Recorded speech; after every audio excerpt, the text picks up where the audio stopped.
Bom dia a todos. Hoje a gente vai ter aqui o prazer de receber o professor Marildo Menegatti. Marildo é um dos grandes filósofos que atua aqui no Rio de Janeiro, atualmente professor da UFRJ. Acho que todos nós, eu até estava comentando com eles que hoje eu estou morrendo de sono, assim, só porque é você mesmo que eu estou aqui, Marildo, porque senão estaria batendo um papo com o Morfeu. Então a proposta é que ele faça uma exposição de aproximadamente 1 hora, depois a gente abre para os debates e isso intercalado com outras considerações do professor, ok? Por favor, Mariano. Bom, obrigado. Primeiro queria agradecer muito o convite, né, do Dr. Sérgio Verani, a apresentação aqui do Dr. Rubens, e explicar um pouco o que um filósofo vai falar de especulação imobiliária, né? Por que um filósofo se mete num assunto desses?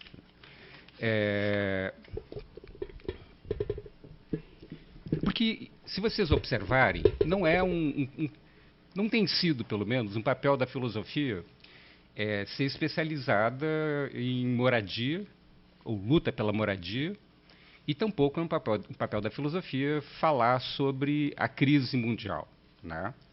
Então, eu preciso explicar para vocês que tipo de filosofia eu faço, muito rapidamente, para poder sustentar, então, o que eu vou falar.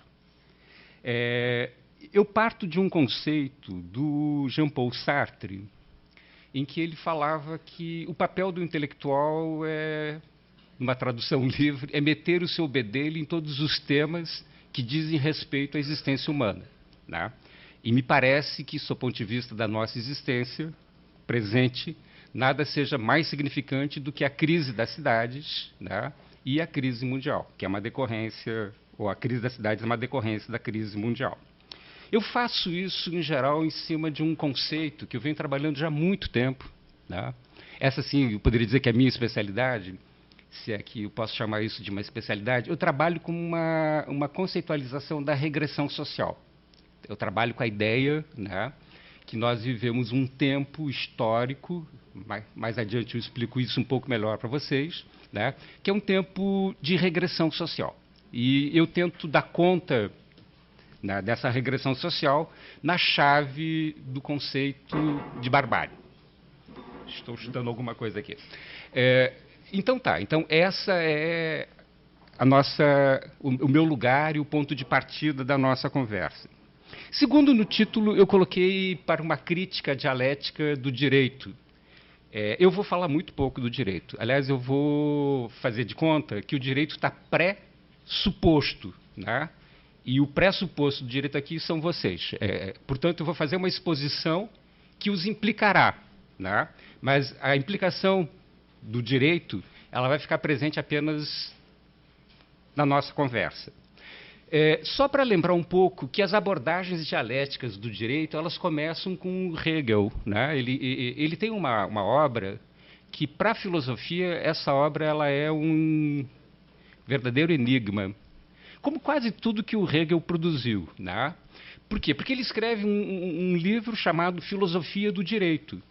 Mas o que ele vai fazer na filosofia do direito é o que nós chamaríamos em filosofia de filosofia política.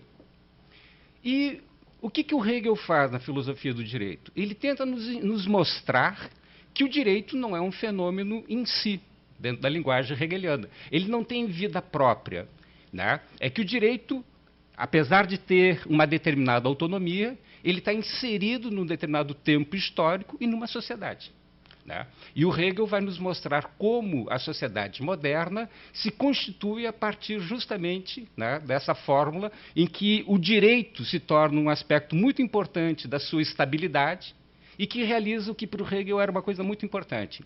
É uma forma social em que a coação ela nunca é uma coação direta, do homem pelo homem, como havia sido na Idade Média ou como havia sido na Antiguidade. Então, o Hegel mostra que o tempo moderno, as sociedades modernas, realizam o direito num conjunto de outras relações, que ele chamava de totalidade, né?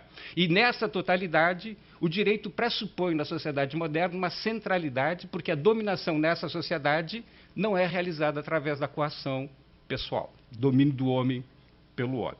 Então tá, eu vou ser fiel um pouco com essa tradição que o Hegel inaugura. Mas vou falar de cidade e vou falar de crise econômica, então. Para falar de cidade, né, há um primeiro aspecto que é muito relevante, que é desmistificar a ideia de que as cidades são formas naturais da evolução humana. Cidades são formas históricas, né, de existência de agrupamentos humanos, ponto final. Essas formas históricas, elas modificam muito a sua função. A função que a cidade tinha na antiguidade é muito diferente da função que a cidade teve na Idade Média. Na antiguidade, a cidade era um espaço fundamental dos homens livres realizarem o seu domínio sobre uma grande massa de escravos. Na Idade Média, ela já tinha outras funções, né? Ela tinha funções eclesiásticas, ela tinha funções comerciais, mas tinha muito pouco função produtiva, porque a Idade Média é uma sociedade, o feudalismo é uma sociedade agrária. Portanto, a economia da Idade Média, assim como a economia da Antiguidade, era o campo. A cidade no capitalismo, diferente de todas essas outras formas históricas, ela é um espaço de produção. É a primeira vez na história de uma forma civilizatória em que a cidade é o centro da produção. No capitalismo, a agricultura ela é apenas, né, um braço auxiliar, né, da indústria. Ela produz a matéria-prima, ela produz bens de consumo da força de trabalho e tal, mas o centro do capitalismo mesmo é a produção industrial. E a produção industrial ela é eminentemente urbana. Portanto, vejam, no capitalismo, a cidade ela não é apenas então, um espaço administrativo, um espaço de poder, né, onde se organiza o poder. Ela não é apenas um espaço de consumo, né, mas ela é também um espaço de produção. E nós precisamos ver a cidade justamente como um espaço de produção também. E isso torna a leitura da cidade moderna uma coisa muito mais complexa. É mais fácil nós lermos a cidade da antiguidade, sem querer simplificar a complexidade dela, ou a cidade, né, de outros tempos históricos, com a cidade moderna. A cidade moderna, portanto, ela é um microcosmos no qual nós podemos, na leitura dela, tentar entender a totalidade da sociedade. Então, vejam, isso aqui é uma proposição que eu vou fazer de uma leitura dialética, em que eu vou primeiro mostrar para vocês como a crise da cidade não é uma crise da cidade, mas é uma crise dessa forma social na qual nós vivemos, que é o capitalismo. Já vou explicando aqui, eu uso muito esses termos, fora de moda, mas deveriam ser pensados, né, eles têm muito a nos explicar ainda, né, como uma forma social burguesa, capitalismo e coisas dessa ordem. Muito bem, então vejam só, se a cidade ela pode ser para mim um microcosmos que explique o capitalismo atual, eu posso dizer para vocês então que eu vou encontrar na cidade a grande contradição que me explica a crise não apenas da cidade, mas a crise que hoje passa o capitalismo no mundo inteiro. Eu posso ver no local o global. Então vejam só, em geral, vocês devem ter passado por algumas aulas de sociologia na faculdade em que vocês lá estudaram um pouco de Marx e viram uma polêmica em torno do Marx, possivelmente muito rapidamente, de que a contradição fundamental do capitalismo é a relação capital e trabalho. Eu vou explicar para vocês de que não é. A contradição fundamental do capitalismo, curiosamente, não é capital e trabalho. Eu vou, ao final, explicar para vocês como o capital e o trabalho eles podem se unir para produzir uma cidade de exclusão, o que é muito curioso, por meio de um estado de exceção, o que é mais assustador ainda. Mas voltemos aqui, se não é capital e trabalho, a contradição fundamental do capitalismo, qual é a contradição do capitalismo? Vejam, para que eu possa falar em contradição, eu tenho que dizer que a sociedade burguesa, a sociedade capitalista, ela é uma sociedade sistêmica. Né? O que significa usar o conceito de sistema para explicar uma sociedade? Significa dizer que o todo e a parte estão tremendamente articulados. Não há como separar a parte do todo e vice-versa. Portanto, vejam, existe um sistema, um mecanismo social que ele funciona independente da nossa vontade. Só que este mecanismo social que funciona independente da nossa vontade, ele é uma forma de alinhamento da nossa vontade. O Hegel dizia, é uma forma de alienação. A nossa vontade, ela fica alienada neste mecanismo. É como se nós achássemos que nós fazemos, mas na verdade é feito por meio de nós. Então vejam só como é que funciona esse mecanismo, né? Ele funciona com uma lei semelhante à lei da gravidade. Só que a lei da gravidade não fomos nós quem fizemos. Nós não podemos revogar a lei da gravidade. Mas a lei que constitui a vida social, fomos nós que fizemos. Somos nós que a fazemos de forma alienada. Que é a lei básica que organiza e mantém articulada a sociedade burguesa, é a lei do valor. Valor aqui no sentido econômico, né? O que é o valor? É uma medida que na sociedade burguesa se utiliza para ver o valor de todas as coisas que são produzidas. E o valor é medido através do trabalho humano, do tempo do trabalho humano. Portanto, vejam, o que é a grande contradição do capitalismo? É que o capitalismo só existe produzindo valor permanentemente.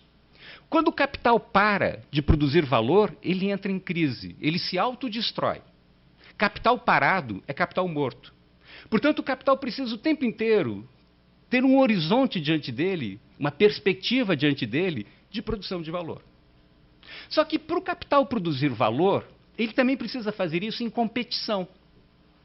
Então, quando nós trabalhamos com o conceito de capital, nós trabalhamos com um conceito que é uma totalidade, é uma abstração, e dentro dele nós temos várias particularidades, que são os capitalistas que disputam entre eles a apropriação deste valor por meio do lucro.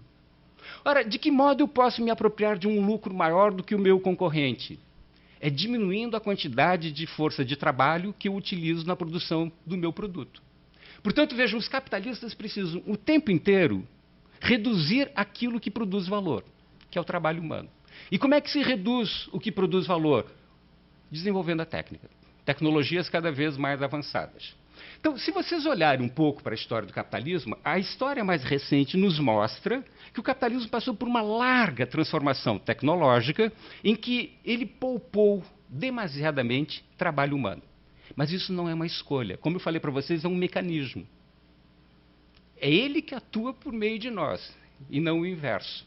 Portanto, o capitalista não tem uma escolha de dizer, agora eu tenho que parar a renovação tecnológica, porque senão não produzo mais lucro. Ele tem que fazer, porque ele está sendo constrangido pela disputa do mercado, pelo seu concorrente. E, inconscientemente, se chegou, então, a uma situação histórica que o processo de produção capitalista, o processo de produção dessa sociedade, ele não produz aquilo que é vital para essa sociedade. Valor, lucro. Depois eu vou explicar para vocês o que é o lucro da nossa época, que é quando a gente conversar um pouco mais sobre especulação. Portanto, vejam, qual é a grande contradição do capitalismo? Ele é uma forma social que depende basicamente da produção de valor e ele, no seu desenvolvimento, precisa eliminar a fonte da produção de valor, que é o trabalho humano. Muito bem, como é que isso vai aparecer na cidade? Né? Como é que isso vai aparecer na cidade? Como é que isso vai se expressar? O primeiro aspecto que nós podemos ver isso, do ponto de vista da população que vive na cidade, é que quando o capital ele ainda incorporava em larga escala a força de trabalho humano para a produção de valor, quando isso funcionava ainda muito bem, e isso estou falando do século XIX e uma pequena parte do século XX, não, parênteses, lembrem que o século XX ele foi um século de uma crise profunda do capitalismo.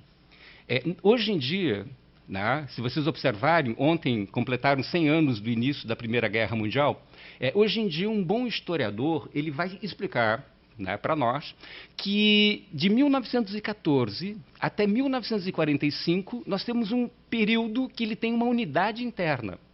As duas grandes guerras e a crise da Bolsa de Valores de 29 fazem parte de um momento de uma grande crise do capitalismo. Portanto, vejam, o século XX já foi marcado por uma grande crise.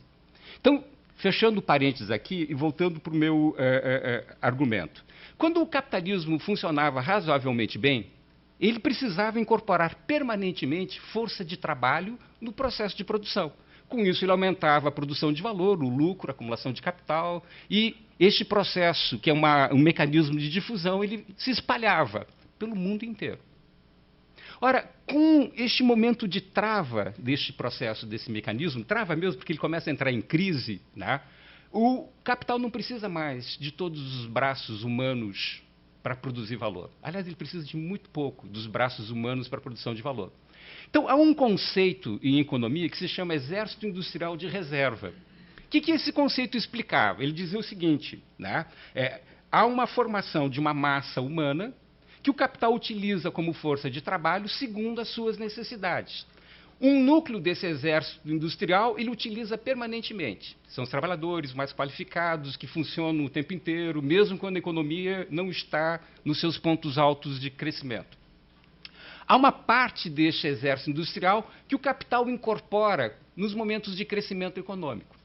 E há uma parte que se chama de lazarentos que o capital não incorpora nunca. É uma massa que sobra, mas é uma massa pequena nesse tempo histórico em que o capital funcionava razoavelmente bem. Ora, com essas grandes transformações no último período da história do capitalismo, isso tem mais ou menos 40 anos, este exército industrial ele vai mudar a sua composição interna. O capital vai precisar de um pequeno núcleo de trabalhadores muito qualificados. Ele, em alguns momentos, articula em torno dele um núcleo um pouquinho maior. E o que sobra são massas humanas muito grandes. E, literalmente, sobram. Não há qualquer perspectiva histórica de horizontes de crescimento em que o capital possa vir a incorporar essas massas. Né? Por quê? Porque as técnicas não precisam mais dessas massas. E vejam, ao mesmo tempo, lembrem o tempo inteiro, né, disso. Ele não incorpora mais essas massas, mas ao mesmo tempo ele se ressente aqui de que o processo de produção não produz mais o valor, o lucro que ele precisa para continuar a fazer com que esse mecanismo funcione a contento. Muito bem, então vejam, o que significa isso? Significa basicamente que há uma quantidade imensa de pessoas que não têm utilidade para essa sociedade. Elas, na verdade, elas ficam fora da sociedade. Explicando isso de uma forma muito simplesinha. No capitalismo, existem duas condições básicas das quais nós não podemos fugir. Ou nós temos dinheiro para comprar, ou nós temos alguma coisa para vender. Seja força de trabalho, intelectual, manual, não importa. Nós temos que ter alguma coisa para poder fazer parte das relações de troca, que é onde essa sociedade, de fato, funciona. Se eu não tenho dinheiro, que é a condição dessa imensa massa, e eu não tenho aquilo que é fundamental, que é a única coisa que eu tenho para vender, que é a minha força de trabalho, ninguém compra a minha força de trabalho, observe que eu fico fora das relações de troca. Eu fico fora das relações sociais. Portanto, uma característica muito impressionante do nosso tempo recente é que vai se formando uma massa estruturalmente fora da sociedade. Literalmente, fora. Né? Ou seja, são sujeitos monetários, porque no capitalismo todos nós precisamos passar pela mediação do dinheiro para realizar nossas necessidades. Sem dinheiro, né, nós não realizamos nenhuma das nossas necessidades, nem lavar o rosto de manhã, nós precisamos pagar água. Né? Portanto, todos nós somos sujeitos monetários, mas essas massas são sujeitos monetários sem dinheiro, desmonetarizados. Portanto, vejam, é uma situação absolutamente trágica, para falar o mínimo. Muito bem, este é o primeiro ponto, então, do meu raciocínio. Eu quero mostrar para vocês que nós, ao olharmos para a cidade, nós nos encontramos com essas massas humanas. Essas massas estão diante de nós. E não dá para elidir o olhar delas. Elas estão na forma de moradores de rua, elas estão na forma de moradores de favela, elas estão na forma de moradores da periferia. Elas são onipresentes. Segunda coisa que eu quero explicar aqui para vocês dentro deste raciocínio. Né? O capitalismo ele é a primeira forma social que se mundializou. O feudalismo foi um fenômeno europeu. O modo de produção escravista antigo foi um fenômeno da bacia do Mediterrâneo, do Império Romano. Foi o grande momento deste modo de produção. O capitalismo é mundial. Não há absolutamente um único pedaço deste planeta que não seja atingido pelas forças do capitalismo. Cuba, bobagem, esqueçam, Cuba é uma forma híbrida de capitalismo. A China, né, é uma forma claríssima de capitalismo. Não há qualquer parte do mundo que fuja dessa lógica. Portanto, veja, o capitalismo é uma forma mundializada. E, em sendo uma forma mundializada, ele tende a transformar todas as sociedades em sociedades urbanas. Portanto, quando nós olhamos para o mundo, né, nós observamos que houve uma tendência, e ela continua em curso, de jogar massas humanas do campo para a cidade. Por que o capitalismo joga massas humanas do campo para a cidade? Porque, primeiro, ele precisa desses recursos naturais. E, ao precisar desses recursos naturais, ele expropria aquelas massas. No Brasil é fácil vocês observarem isso. Pensem em dois fenômenos muito fortes na nossa economia recente. Pensem, por exemplo, na mineração. Pensem nos conflitos da mineração, por exemplo, no Pará, com camponeses pobres, ou o conflito da mineração com reservas indígenas. Esses conflitos são básicos, né? O que o capital precisa ali? Ele precisa daqueles recursos naturais, independente daquelas populações que lá vivem. E eu nem falei das grandes barragens, né? Deixamos de lado, né? Mas elas também fazem parte dessa mesma lógica, né? Por exemplo, Belo Monte, Jirau, são massas de populações humanas que são desalojadas de lá. Uma vez desalojadas de lá, imagine que uma parte significativa dessas massas terá que vir à cidade. Serão jogadas para a cidade. Portanto, quando nós olhamos para o mundo hoje, esse processo de expropriação é de tal ordem que a urbanização ela já é a tônica de todas as sociedades. Segundo a ONU, né, em 2020, a maioria absoluta da humanidade estará vivendo em grandes centros urbanos. Logo, observem que o fenômeno, né, da vida urbana é um fenômeno inexorável dessa forma social. Se nós olharmos o Brasil, o último censo brasileiro nos mostra que 85% dessas massas já estão na cidade. Portanto, vejam, elas são jogadas para a cidade, elas não têm outra escolha. Esse processo de expropriação é violento mesmo. Uma vez chegado na cidade, observem, o recrutamento dessas massas como força de trabalho está travado. E mais do que no campo, na cidade, essas massas precisam da mediação monetária para realizar as suas necessidades. Não há outro meio. Elas não podem plantar batata, porque elas não têm sequer um pedacinho de terra para plantar batata para comer. Então, vejam, é um fenômeno de produção de um verdadeiro caldeirão, uma panela de pressão mundializada. Se nós acrescentarmos esse raciocínio da mundialização, um outro aspecto muito importante, né, que é o fato de que como essas massas vão se adequar ao espaço urbano? Elas vão se adequar ao espaço urbano sem dinheiro. Né? Elas não têm capital para comprar um terreno, para fazer uma casa, elas não têm esses recursos. Portanto, ela tem que se adaptar ao espaço urbano no meio, né, dos recursos coletivos de uma ocupação. Né? Ocupações ilegais de terras alheias, sejam elas públicas ou privadas. Não há outra escolha. Né? Ou a rua. Né? Mas observem como é um não lugar para uma massa sem função. Né? Observe a condição existencial dessas massas humanas. Né? Elas não têm mais função no capitalismo. O capitalismo não requer mais elas em larga quantidade. E elas não têm lugar. Né? Depois nós vamos ver um pouco as consequências desse aspecto. Né? Então, vejam, desde os anos 70, este fenômeno está cada vez mais em curso, e nós temos um processo de favelização do mundo inteiro. Há um geógrafo americano chamado Mike Davis, em que ele trabalha, um livro dele traduzido em português, Planeta Favela, em que ele nos mostra que o processo de favelização é mundial. É mundial. Não há qualquer continente que fuja dessa lógica, inclusive os países do hemisfério norte. Se vocês observarem, por exemplo, esse foi um fenômeno, né, que ficou bastante visível nos Estados Unidos depois de 2008, né, com a crise da bolha imobiliária nos Estados Unidos.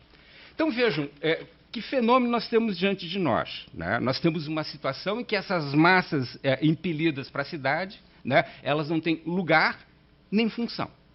Né? E elas vão viver em favelas. Elas vão viver em favelas. Leio aqui para vocês como o IBGE define favela. Ele define favela como um aglomerado subnormal, carente de serviços públicos essenciais, ocupando o terreno alheio de forma desordenada. Com isso, vocês visualizam, então, o que é, dentro desse estado atual, em que a contradição do capitalismo se expressa numa crise estrutural, né? O que é, então, a expressão da crise estrutural do capitalismo no espaço urbano. Né? No espaço urbano é exatamente este problema crescendo em demasia. Ele não tem como ser controlado, né? Ele tende a crescer cada vez mais. Né? Muito bem. Se isso é o que eu estou falando, eu preciso explicar para vocês agora, então, um pouquinho de alguns elementos da crise do capitalismo. O que eu expliquei para vocês agora é como eu posso ler a cidade, né, e encontrar na cidade os aspectos da crise do capitalismo. Eu preciso explicar um pouquinho sobre a crise do capitalismo, porque então eu vou explicar, ao final da minha primeira intervenção, o problema da especulação imobiliária, da bolha. Sobre a crise do capitalismo atual, nós temos muitas leituras, muitas leituras. Uma que nós não estamos em crise, vocês encontram ela diariamente no jornal O Globo, na Miriam Leitão. A crise é uma crisezinha financeira, bobagem. Né? Se vocês quiserem coisas mais sérias, mais interessantes, mais robustas, mesmo no campo liberal do pensamento, vocês podem pegar, por exemplo, o Paul Krugman, né? Que é um economista americano, né? Nobel de Economia. E o Krugman diz uma coisa interessante. Ele diz o seguinte, né? Ele diz, nós estamos vivendo a terceira grande depressão do capitalismo. A primeira grande depressão do capitalismo na história econômica, ela acontece no final do século XIX. De 1873, mais ou menos, até 1890, a Europa viveu uma grande depressão. Também por conta de renovações tecnológicas, de limite do processo de expansão do capitalismo. Né? Se vocês quiserem fazer uma leitura com o que eu acabei de falar sobre a cidade e as massas humanas, lembrem que é exatamente neste período histórico, do último quarto do século XIX, que nós vamos ter uma grande intensificação da imigração europeia para a América. Boa parte dos imigrantes italianos, espanhóis, portugueses e por aí afora, que vieram para o Brasil, para a Argentina, mesmo para os Estados Unidos nesse período, eles vêm por conta dessa grande depressão. E observem como ela foi longa. Foi muito longa. A segunda grande depressão do capitalismo é aquela que eu me referia antes, no parênteses anterior, né, em que eu falava de 14 a 45. Mas ela se aprofunda mesmo, e o momento sinalizador dessa depressão é a crise de 29. Observem que a crise de 29, para ela ser resolvida, ela precisou e implicou na Segunda Guerra Mundial. A economia americana jamais teria se recuperado daquela crise sem os imensos investimentos que o capital americano fez para o esforço de guerra. A guerra é um grande negócio, é um excepcional negócio. A guerra é grande produção de mercadorias. Uma empresa como a Boeing, por exemplo, né, ela fez milhares de aviões durante a guerra. Isso permitiu a ela depois uma linha de produção de grandes aviões comerciais. Uma empresa como a Bayer, ela se afirmou durante a guerra, fazendo gases, inclusive os gases dos campos de concentração. Das câmaras de morte do campo de concentração. Veja, a indústria química alemã, todo ponto que a impulsiona como a maior indústria do mundo, foram as guerras. A Primeira e a Segunda Guerra Mundial.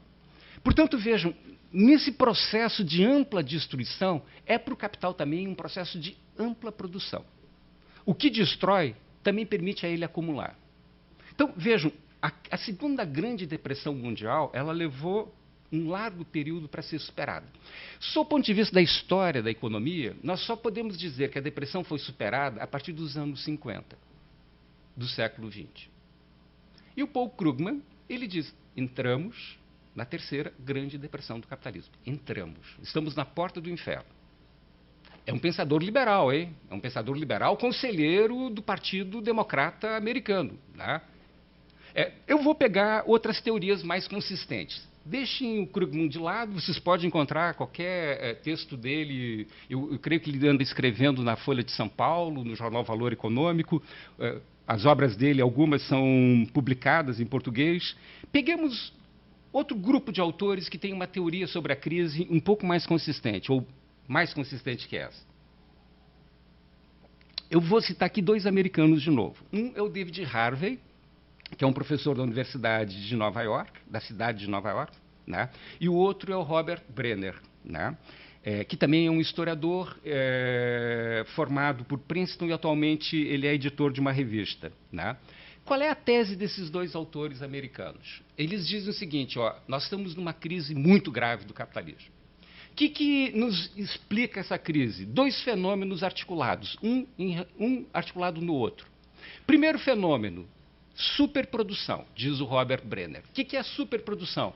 O mundo, ao se industrializar, inclusive na sua periferia, Brasil, México, Argentina, Egito, várias regiões do Oriente Médio, China, ao se industrializar na periferia, ele vai produzir excesso de mercadorias. Lembre que o excesso de mercadoria no capitalismo ele é sempre em função das capacidades de consumo de um mercado. Não é em relação às necessidades humanas que se mede o excesso. Né? No capitalismo, o excesso se mede exclusivamente nas condições, né, de consumo das massas. Portanto, veja, dadas as atuais condições de consumo das massas no mundo, há um excesso de produção, de automóveis, de eletrodomésticos, de tudo. Em havendo um excesso de produção, é necessário, diz o Robert Brenner, um freio violento da economia. E segundo o Robert Brenner, este problema do excesso de produção, ele bate violentamente no capitalismo na década de 70. De lá até agora, nós temos tentado colocar para baixo do tapete este problema. Ele diz, mas não há mais como contornar. Os últimos artigos do Robert Brenner sobre a crise de 2008, ele diz, não dá mais para contornar. Essa grande depressão, ou seja, esse grande freio na economia, ele agora terá que acontecer. E ele vai acontecer de forma inconsciente, ele não é uma medida política, né? Ele é uma necessidade dos fatores que organizam esse sistema que é a economia burguesa. Portanto, vejam, excesso de produção, superprodução, articulado com um segundo fenômeno, superacumulação de capital, excesso de liquidez pelo mundo. Tem dinheiro demais no mundo. Olha só que situação dramática. Quando se tem dinheiro demais, enquanto o capitalismo funcionava, o que se fazia? Se utilizava esse dinheiro para ampliar a economia, para fazer novos investimentos. Mas uma vez que nós chegamos a um excesso de produção, como é que nós vamos fazer novos investimentos? Investir no quê? Observe que é uma situação de um beco, né? E como todo bom beco, com saídas, só se abrirem uma saída. O caráter destrutivo de toda a crise. Né? Abrir à força uma saída neste beco. Mas o beco, segundo, então, o Robert Brenner e o David Harvey, é este. Uma articulação perigosíssima de dois fatores, né, da economia. Excesso de produção, excesso de acumulação. O que impede, então, os ciclos econômicos voltarem a se rearticular naturalmente. Vou pegar agora um terceiro grupo de explicações sobre a crise. Este, então, é um grupo mais duro ainda. Ele poderia ser aqui representado por dois autores. Um alemão, chamado Robert Kurz, e um húngaro, que vive na Inglaterra, né, chamado István Mészáros, ou Mészáros. O que esses nossos dois autores dizem, o Mészáros e o Kurz? É que o capitalismo chegou ao seu limite. O que está na cabeça deles ao dizerem que o capitalismo chegou ao seu limite? Eles estão trabalhando com uma ideia, né, que é uma ideia da qual nós não podemos estranhá-la, ela é absolutamente plausível, de que formas sociais elas chegam ao seu final. Vejam, nós não vivemos mais no modo de produção escravista antigo.